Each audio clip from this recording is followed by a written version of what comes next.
रासमारी जी सा तेरा कौन सा तेरी वडियाई कोई नाम जाने मेरा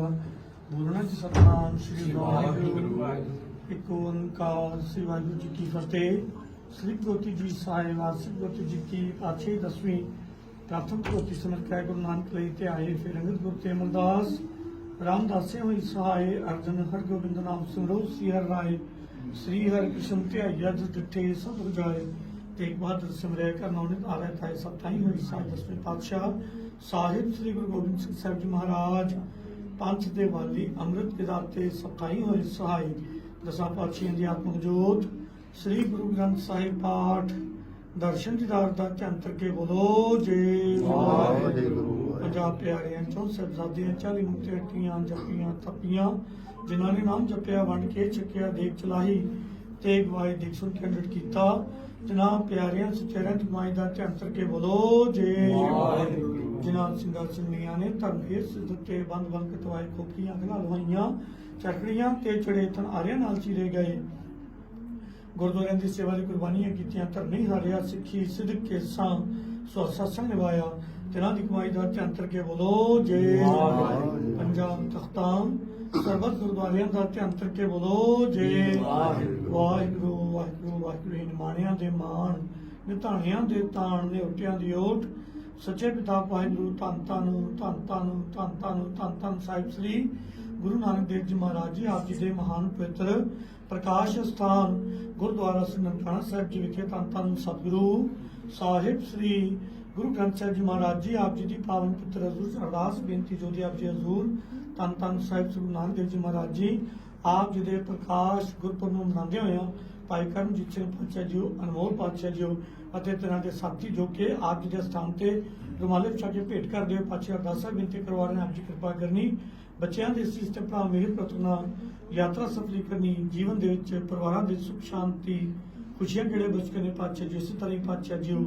ਪਾਤਸ਼ਾਹ ਜੀ ਆਪਣੇ ਬੱਚਿਆਂ ਪਾਸੋਂ ਸੇਵਾ ਲੈਂਦੇ ਰਹਿਣਾ ਜੀਵਨ ਦੇ ਮਿਹਰ ਪ੍ਰਾਰਥਨਾ ਪਾਤਸ਼ਾਹ ਜੀ ਨਾਮਜਦ ਦਸਤਾ ਬਚ ਕੇ ਗੁਰਸਿੱਖੀ ਵਾਲਾ ਜੀਵਨ ਬਚ ਕਰਨਾ ਦਰ ਕਰਦਾ ਪ੍ਰੇਮ ਬਚ ਕਰਨਾ ਪਾਕਿਸਤਾਨ ਦੇ ਅਤੇ ਹੋਰ ਗੁਰਤਾਵਾਂ ਦੀ ਯਾਤਰਾ ਦੀ ਦਾਤਾ ਬਖਸ਼ਦੇ ਰਹਿਣਾ ਸਹੀ ਪਿਆਰੇ ਗੁਰਮੁਖ ਮੇਲ ਜਿਨ੍ਹਾਂ ਮਿਲਿਆ ਜੀ ਦਾ ਨਾਮ ਚੱਕਿਆ ਹੋਵੇ ਨਾਮ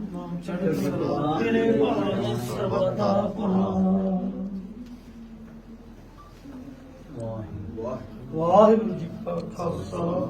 ਵਾਹਿਗੁਰੂ ਜੀ ਕੀ ਫਤਿਹ ਬੋਲੇ ਸੋ ਨਿਹਾਲ ਸਤਿ ਸ੍ਰੀ ਅਕਾਲ ਵਾਹਿਗੁਰੂ ਜੀ ਕਾ ਖਾਲਸਾ ਵਾਹਿਗੁਰੂ ਜੀ ਕੀ ਫਤਿਹ।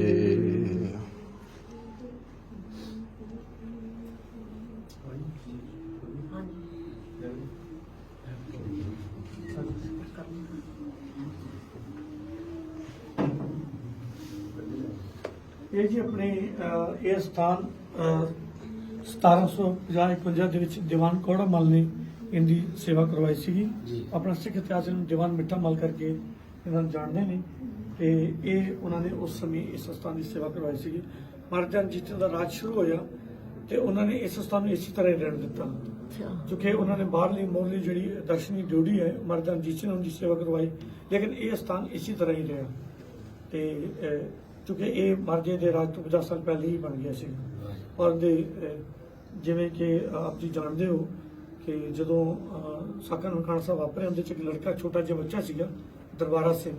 ਉਹਨੂੰ ਫਿਰ ਉਹਦੇ ਪਿਤਾ ਨੇ ਇਸ ਛੋਟੀ ਜੀ ਜਗ੍ਹਾ ਦੇ ਵਿੱਚ ਉਹਨੂੰ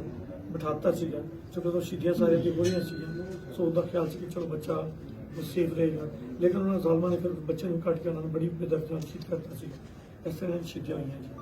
ਔਰ ਇਹ ਜੋ ਗੋਲੀਆਂ ਨਿਸ਼ਾਨ ਜੋ ਆਪ ਜੀ ਨੇ ਦੇਖੇ ਨੇ ਇਹ 1921 ਦੇ ਵਿੱਚ ਮਾਤਾ ਦੇ ਗੋਲੀਆਂ ਨਿਸ਼ਾਨ ਸੱਤ ਨਿਸ਼ਾਨ ਨੇ ਗੋਲੀਆਂ ਦੇ